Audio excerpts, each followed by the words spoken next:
আসসালামু আলাইকুম। সংবাদে আপনাদের সবাইকে স্বাগত জানাচ্ছি। আমি ফিরোজ তোহা। শুরুতেই সংবাদ শিরোনাম। বাংলাদেশের সর্বশেষ গুরুত্বপূর্ণ আপডেট সংবাদে আপনাকে স্বাগত। শুরুতেই সংবাদ শিরোনাম, পরে বিস্তারিত। প্রথমেই জানাবো, বিএনপি ক্ষমতায় না আসতেই নব্য ফ্যাসিস্ট হওয়ার চেষ্টা করছে বললেন সাদিক কায়েম। একদিনের 3টি বিতর্কিত ঘটনার অভিযোগ এনে কড়া সমালোচনা করেছে বাংলাদেশ ইসলামী ছাত্র শিবিরের কেন্দ্রীয় সাহিত্য প্রকাশনা সম্পাদক সাদিক কায়েম। আজ নিজের ভেরিফাইড ফেসবুক আইডিতে দেয়া এক ভিডিও বার্তায় ক্যাপশনে তিনি ছাত্রদলের সাম্প্রতিক কর্মকাণ্ডের নব্য ফ্যাসিস্টের আচরণ হিসেবে আখ্যায়িত করেছেন। সাদিক কায়েম অভিযোগ করে বলেছেন, ফরিদপুরের নগরকান্দায় ইফটিজিংয়ের প্রতিবাদ করায় বৈশাখী নামে এক ছাত্রীকে রাস্তায় ফেলে পিটিএসএ ছাত্রদলের নেতাকর্মীরা। আদাবর থানায় এক নারীকে প্রকাশ্যে জিন্দেগি বরবাদ করে দেওয়ার হুমকি দিয়েছে বিএনপির নেতা। এছাড়াও শেরেবাংলা কৃষি বিশ্ববিদ্যালয় ছাত্রদলের প্রোগ্রাম না করায় 2 ছাত্রীকে জোরপূর্বক হল ছাড়ার নির্দেশ ও হুমকি দিয়েছে ছাত্রদল নেত্রী। এ অবস্থায় তারা শেখ হাসিনার থেকে কম নয়। 17 বছর অত্যাচারে থাকলেও তাদের বর্তমান কর্মকাণ্ড এটি প্রকাশ করে তারা অত্যন্ত স্বৈরাচারী মনোভাব নিয়ে সামনে এগিয়ে যাচ্ছে। বাংলাদেশের মানুষও কিন্তু সজাগ আছে, তাদের বুঝতে হবে। জানাবো, ডয়েচে ভেলের প্রতিবেদন, প্রতিরাতে মৃত্যুর সংখ্যা নিয়ে ঘুমাতে যাই বলছে নিরীহ ফিলিস্তিনিরা। গাজার জাবালিয়া 35 বছর বয়সী বাসিন্দা আলামুইন স্ত্রী ও 3 সন্তানকে নিয়ে তার সংসার। গত সপ্তাহে ইসরায়েলি আগ্রাসনের জেরে পরিবারকে নিয়ে নিজের বাড়ি ছেড়ে গাজা শহরে এসে আশ্রয় নেন তিনি। বর্তমানে এক কক্ষে আরও অন্যান্য আত্মীয়ের সঙ্গে ঠাসাঠাসি করে বসবাস করছেন তারা। দ্য ডয়েচে ভেলের একটি প্রতিবেদন থেকে জানা গেছে, তারা বলেছেন প্রতি রাতে তারা মৃত্যুর সংখ্যা নিয়ে ঘুমাতে যান। তারা জানে না কাল সকালে তাদের ভাগ্যে কি অপেক্ষা করছে। এরপর জানাবো, যুক্তরাষ্ট্র থেকে ইসরায়েলে এসেছে 940টি অস্ত্রের চালান। নিরীহ ফিলিস্তিনিদেরকে হত্যা করতে এ পর্যন্ত দখলদার ইসরায়েলকে অস্ত্র সহায়তা করে এসেছে যুক্তরাষ্ট্র। তারা এ পর্যন্ত 940টি অস্ত্রের চালান পাঠিয়েছে ইসরায়েলে। বিমান ও জাহাজ বোঝাই করে সব চালান পাঠিয়েছে যুক্তরাষ্ট্র। এসব বিমান ও জাহাজে পাঠানো হয়েছে টনকে টন সামরিক সরঞ্জাম, বিস্ফোরক সহ বিভিন্ন মারণাস্ত্র। সামরিক বাহিনীর উদ্ধৃতি দিয়ে তুরস্কের আনাদুলো এজেন্সির এক প্রতিবেদনে এই তথ্য প্রকাশ করা হয়েছে। এদিকে খালিগায়ে চাকরিহারা শিক্ষকদের মিছিলে উত্তাল কলকাতা। চাকরিহারা শিক্ষকদের অর্ধনগ্ন মহামিছিলে উত্তাল কলকাতা। শিয়ালদা থেকে নবান্ন পর্যন্ত অর্ধনগ্ন মিছিলে ডাক দিয়েছে চাকরিহারা শিক্ষকরা। আজ তারা শিয়ালদায় এসে পৌঁছাতে পুলিশের বাধার মুখোমুখি হয়েছে। এবারে জানাবো, আড়ম্বরপূর্ণ অনুষ্ঠানের মাধ্যমে ইলন মাস্ককে বিদায় জানালেন ডোনাল্ড ট্রাম্প। মার্কিন প্রেসিডেন্ট ডোনাল্ড ট্রাম্প আজ হোয়াইট হাউসের ওভাল অফিসে এক আড়ম্বরপূর্ণ অনুষ্ঠানের মাধ্যমে ইলন মাস্ককে বিদায় জানিয়েছেন। যুক্তরাষ্ট্র সরকারের ব্যয় সংকোচন বিষয়ক দপ্তর ডিপার্টমেন্ট অব গভর্নমেন্ট এফিসিয়েন্সি বা ডগের প্রধান হিসেবে মাত্র 4 মাস দায়িত্ব পালনের পর এই পদ থেকে অবশেষে পদত্যাগ করলেন ইলন মাস্ক। বিএনপি ক্ষমতায় না আসতেই নব্য ফ্যাসিস্ট হওয়ার চেষ্টা করছে বললেন সাদিক কায়েম। একদিনের 3টি বিতর্কিত ঘটনার অভিযোগ এনে কড়া সমালোচনা করেছে বাংলাদেশ ইসলামী ছাত্র শিবিরের কেন্দ্রীয় সাহিত্য প্রকাশনা সম্পাদক সাদিক কায়েম। আজ নিজের ভেরিফাইড ফেসবুক আইডিতে দেয়া এক ভিডিও বার্তায় ক্যাপশনে তিনি ছাত্রদলের সাম্প্রতিক কর্মকাণ্ডের নব্য ফ্যাসিস্টের আচরণ হিসেবে আখ্যায়িত করেছেন। সাদিক কায়েম অভিযোগ করে বলেছেন, ফরিদপুরের নগরকান্দায় ইফটিজিংয়ের প্রতিবাদ করায় বৈশাখী নামে এক ছাত্রীকে রাস্তায় ফেলে পিটিএসএ ছাত্রদলের নেতাকর্মীরা।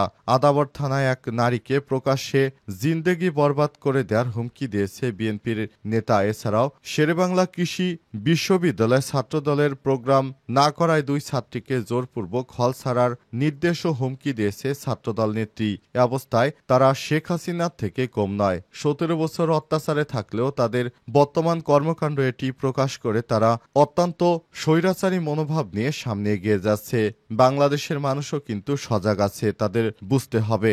এ সময় তিনি আরও বলেন, নারীর নিরাপত্তা যাদের কনসাস তাদের এই প্রত্যেকটা ঘটনায় অ্যাড্রেস করার কথা ছিল, তা না করে কেবল সিলেক্টিভ কেসকে কেন্দ্র করে ছাত্র শিবিরের বিরুদ্ধে মব ক্রিয়েট করা এক কথাই স্পষ্ট করে নারীর নিরাপত্তা নয়, বরং রাজনৈতিক স্বার্থকেই আপনাদের মুখ্য বিষয়। এ সময় তারা নারীদের বিভিন্ন সুযোগ সুবিধার কথা বললেও প্রকৃতপক্ষে বিএনপির ছাত্রদলের কাছে বাংলাদেশের সমস্ত নারীরা লাঞ্ছিত হচ্ছে। অবস্থায় কোনোভাবেই দায় এড়াতে পারে না বিএনপির তারেক রহমান, কারণ লন্ডনে বসে তিনি বাংলাদেশের বিরুদ্ধে বিভিন্ন বড় বড় কথা বলে গেলেও প্রকৃতপক্ষে তার দলের দ্বারাই সব থেকে মানুষ বেশি নির্যাতিত হচ্ছে। ফ্যাসিবাদ হাসিনার সময়ে বাংলাদেশে যেভাবে সাধারণ মানুষকে অত্যাচার করা হয়েছে, বিএনপিও সেভাবে অত্যাচার করছে। তার বেশ কয়েকটি ঘটনা আমরা ইতিমধ্যেই দেখতে পেয়েছি। বাংলাদেশের বড় বড় যে সহিংসতার ঘটনাগুলি ঘটেছে সেগুলো বেশিরভাগই বিএনপি নেতার। যেমন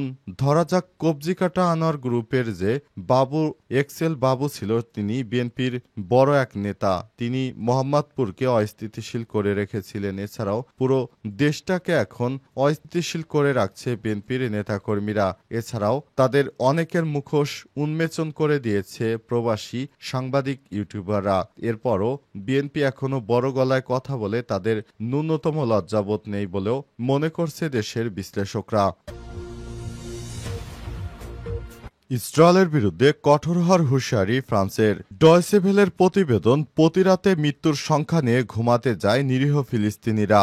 গাজার জাবালিয়ায় ৩৫ বছর বয়সী বাসিন্দা আল মুইন এবং তার স্ত্রী ও ৩ সন্তানকে নিয়ে তার সংসার। গত সপ্তাহে দখলদার ইসরায়েলের আগ্রাসনের জেরে তার পরিবারকে নিয়ে নিজ বাড়ি ছেড়ে গাজা শহরে আশ্রয় নিয়েছেন তারা। তিনি বলেছেন, বর্তমানে এক কক্ষে আরও অন্যান্য আত্মীয়দের সঙ্গে ঠাসাঠাসি করে বসবাস করছেন তারা।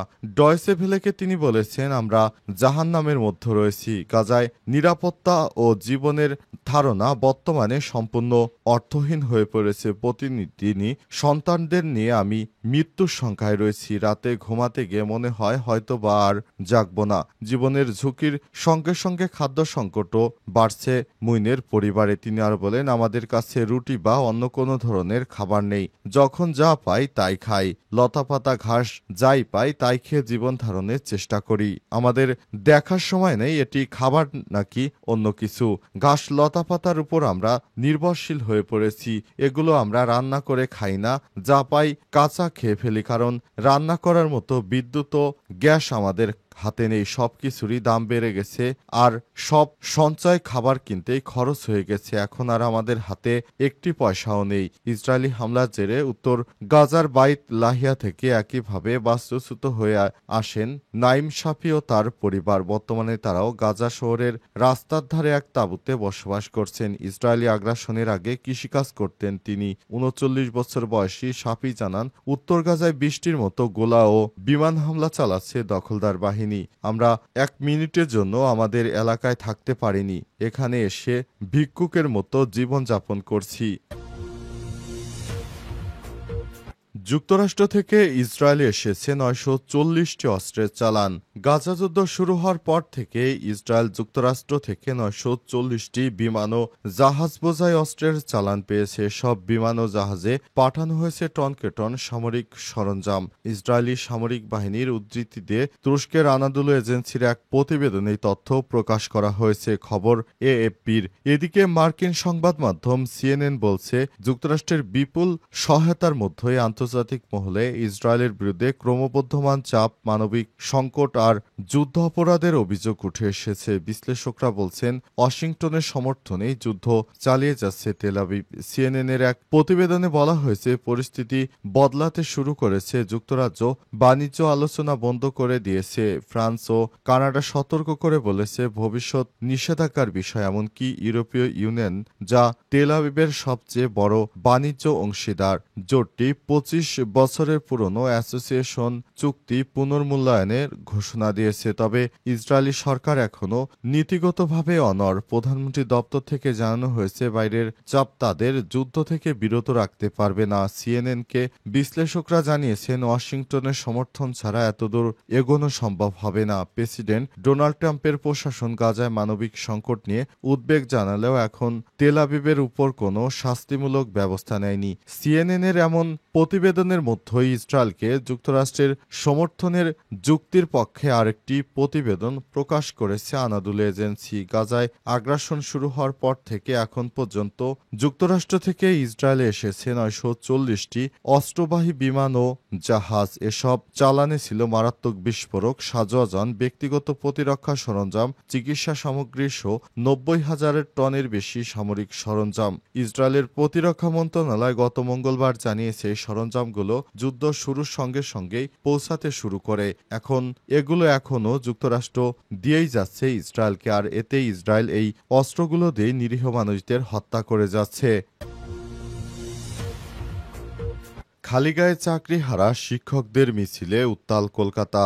চাকরিহারা শিক্ষকদের নগ্ন মহামিছিলে উত্তাল ভারতের কলকাতা। শিয়ালদা থেকে নবান্ন পর্যন্ত অর্ধনগ্ন মিছিলে ডাক দিয়েছে চাকরিহারা শিক্ষকরা। তারা শিয়ালদায় এসে পৌঁছাতে পুলিশের বাধার মুখে পড়ে। প্রসঙ্গত, নিয়োগ কেলেঙ্কারি অভিযোগে 2016 সালে পশ্চিমবঙ্গে স্কুল শিক্ষকদের প্যানেলের নিয়োগ বাতিল করেছে ওই দেশের সুপ্রিম কোর্ট। এরপরই শুরু হয়েছে এই ধরনের বিক্ষোভ। সুপ্রিম কোর্টের নির্দেশে বাতিল হওয়া প্যানেলের ভিত্তিতে কোনো নিয়োগ বৈধ নয়, ফলে রাজ্য সরকারকে ফের নতুন করে নিয়োগ প্রক্রিয়া শুরু করতে বলা হয়েছে। সেই অনুযায়ী 30 মে রাজ্য সরকার নতুন নিয়োগ বিজ্ঞপ্তি প্রকাশ করেছে। সমস্ত নিয়ম মেনেই নিয়োগ দেওয়া হবে বলে প্রশাসনের তরফ থেকে জানানো হয়েছে। তবে এই সিদ্ধান্তে খুশি নয় সেই 26,000-এর বেশি যোগ্য শিক্ষক, যার মধ্যে ইতিমধ্যেই নিয়োগ পেয়েছেন, পরে চাকরি হারিয়েছেন। চাকরিহারা শিক্ষকদের একটি অংশের বক্তব্য, তারা নতুন করে পরীক্ষায় বসতে চান না। এই দাবিতে চাকরিহারা শিক্ষকদের সংগঠন অধিকার মঞ্চের সদস্যরা শিয়ালদা থেকে অর্ধদগ্ধ হয়ে নবান্ন অভিযানের মুখে মিছিলের ডাক দিয়েছেন। আন্দোলনকারীদের বক্তব্য, উদ্ভূত পরিস্থিতিতে তাদের নগ্ন করে ছেড়ে দিয়েছে সরকার। এ কারণে তারা প্রতীকী নগ্ন প্রতিবাদ হিসেবে অর্ধনগ্ন হয়ে মিছিল করছেন।